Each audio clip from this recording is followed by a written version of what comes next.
And despite this one being mostly done for a while, there are parts on it I have not replaced because I don't think I intend to keep this. I've never been huge on Kenmores.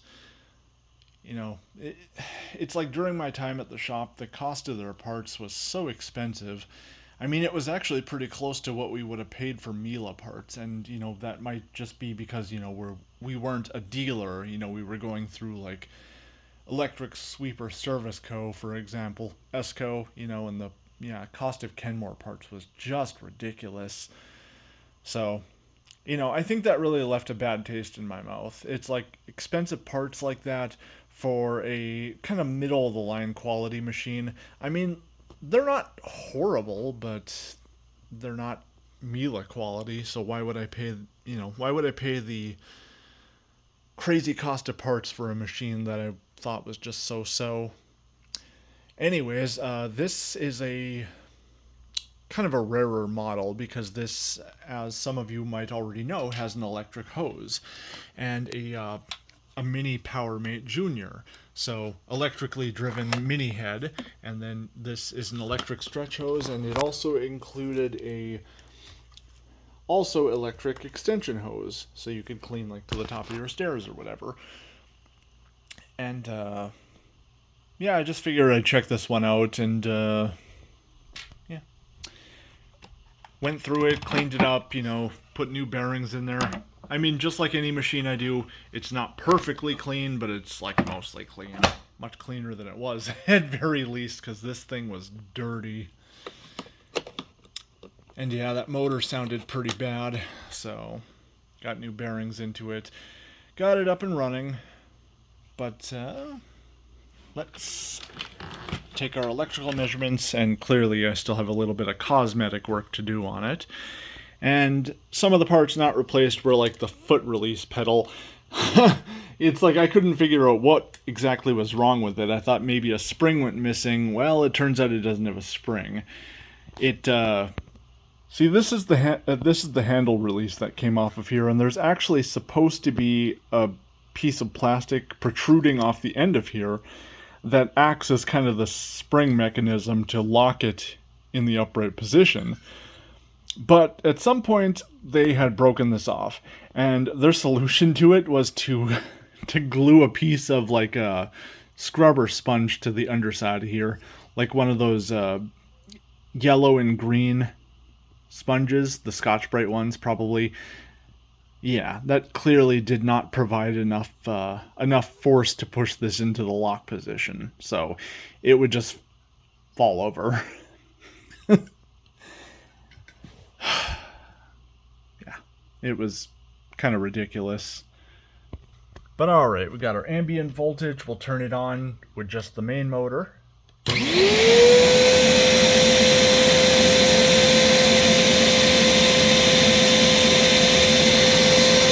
the brush roll motor on.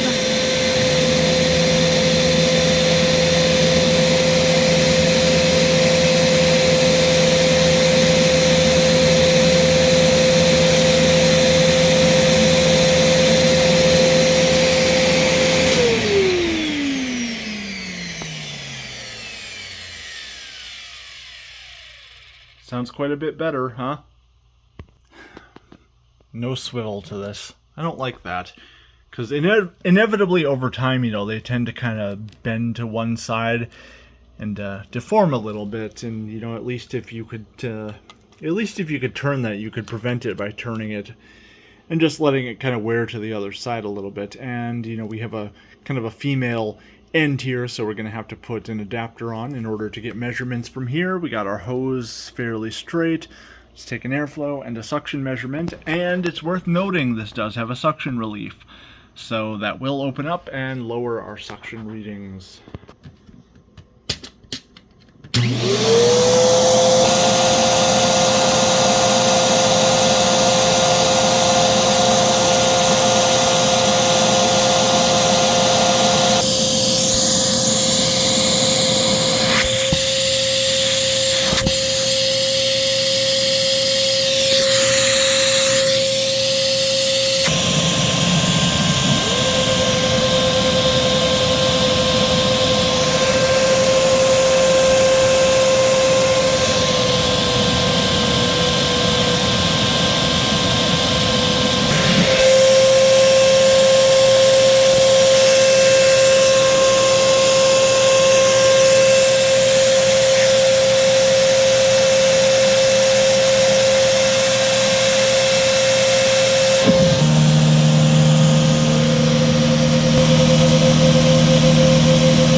Yeah, so I haven't replaced the belt in the Mini PowerMate Junior. Um, being kind of on the fence about holding on to this, it's like I didn't want to invest in anything that I thought was unnecessary, or at least not absolutely needed. Um, because I mean, that's only going to drive the price of it up, if I have to put more money into it. So I figure, if I go through with selling this off, if somebody wanted to purchase it, I could sell it at a lower price, with like a slight disclaimer being, it needs this, this, and this yet. Um, and, in the collector community, that's definitely not a deal breaker. I mean, especially with vintage machines, you almost expect to have to put some work into them. And the major work is done, just needs a few little things. And, this machine, I would say, did, I am guessing, but I mean, its airflow at the cleaner head was probably in the upper 60s. So, I mean, it really does pretty typical. And, it has a unique feature to it, and it's also got a dirt sensor, which, strangely, when I plugged in the extension hose, the electronic indicator came on, so I'm kind of wondering if I have something caught in this hose that I didn't know about. Because while I did clean out the main hose, I didn't clean this out. I kind of figured that stretchiness of it might be a little bit difficult to deal with the brushes I have. But yeah, it did just fine.